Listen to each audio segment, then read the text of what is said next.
The City of Burlington is reviewing transit again. Doug Brown is a longtime transit user and transit advocate. A new master plan to cover the next 10 years of Burlington Transit is being prepared by city staff and a steering committee. And the steering committee has 3 city councilors on it.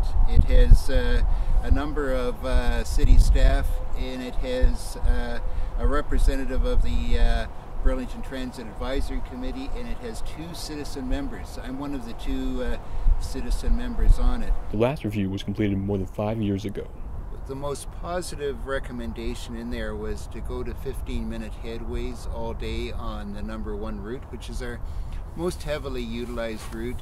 Often you cannot find a seat on the bus, particularly midday, and so that was a real positive recommendation out of that study. Apparently the report got approved by council, but a few months later, council, as they periodically do, decided they would cut Burlington Transit's budget by about $100,000.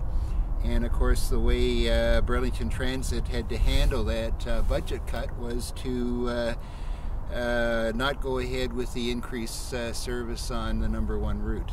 The decision makers didn't pay much attention to the plan, distracted by the building of a pier and preserving a historic train station. Can we expect something better this time? The city faces a big challenge. It's really a planning requirement that we significantly increase our modal split on transit.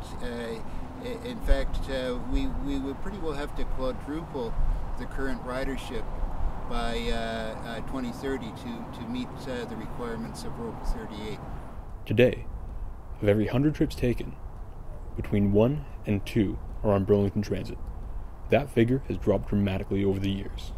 I think it's important that we have the whole picture in terms of the history of ridership in Burlington.